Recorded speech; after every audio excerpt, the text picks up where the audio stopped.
Have you ever been frustrated after you've hired somebody, 2 weeks later they get hurt on the job, and then you find out later that this was an aggravation of a pre-existing condition and this person has had 3 previous back injuries? The best defense is a good offense.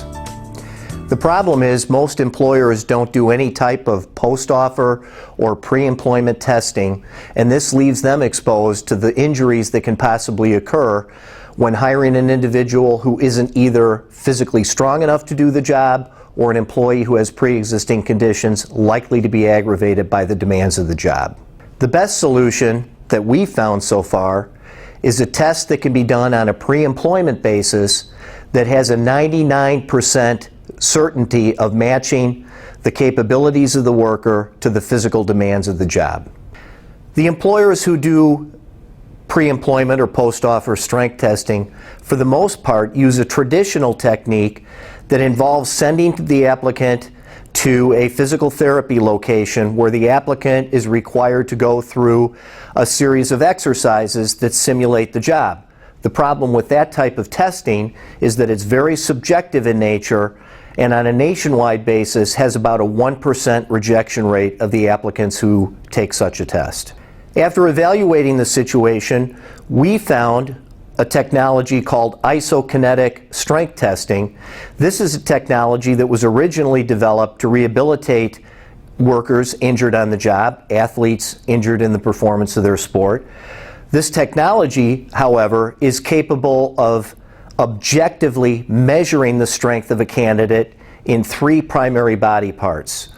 Because it's an objective test, it's much more capable of successfully placing that applicant to the physical demands of the job that's being offered. When we evaluated an investment in this technology, we compared the rejection rate of the traditional form of pre-employment or post-offer strength testing versus what the technology offered. With the technology that we've invested in, it has a rejection rate of approximately 15% in a population of candidates sent for a strength test. Versus the 1% rejection rate for the traditional technology, it was a no-brainer.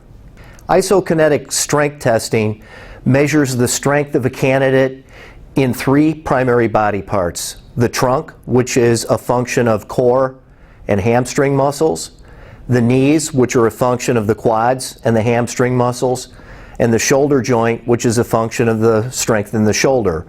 These 3 muscle groups account for 83% of the muscles used in the performance of heavy work.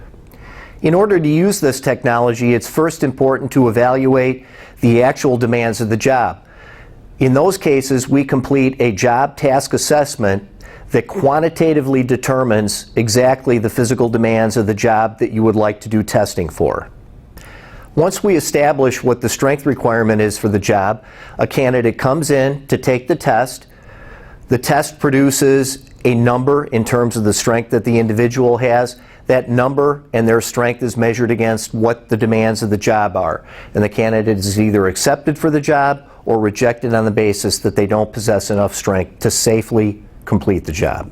Another benefit of the isokinetic testing technology is if you have a candidate take the test, the candidate passes the test, what's happened is you've now created a baseline that follows that employee through their working career with your company. If the employee at some point in the future claims an injury to one of the 3 body parts tested, during the handling of the claim, they take the test again, the results of the test are compared against their baseline. And at that point, it's determined whether or not that employee has suffered an injury based upon their loss of use compared to the baseline. It's important to understand that this test doesn't have to be applied for every candidate that comes to your company. Clerical jobs, lighter duty jobs don't have to be tested, and that's legal under the ADA. We recommend testing the most physically demanding jobs and as many jobs as you possibly can that do require some level of physical exertion. Many employers are extremely concerned about the legality of performing pre-employment or post-offer testing. That was a concern that we needed to address. What we learned is that performing strength testing on a pre-employment basis subjects the employer to less legal liability than the traditional form of post-offer strength testing, and therefore is the better choice for employers. Many employers are concerned about the Americans with Disabilities Act, the ADA, and the impact that that has on hiring decisions. The isokinetic strength test, because it is measuring a person's ability to complete a job, is a legal test under the ADA. We oftentimes compare it to filling a data entry job where an applicant is required to type 80 words per minute. This test requires that a candidate possess a certain amount of strength in order to perform the necessary and essential functions of the job. This is what makes this test legal under the ADA. Many of our customers are concerned about the use of strength testing in a union environment. What we found is that many of our clients have successfully implemented the strength testing in a union environment, the argument being that the union promises to send ready and able labor to the client to perform the work. This test simply validates and verifies that that candidate who's being sent to the job is in fact capable of performing the duties of the job.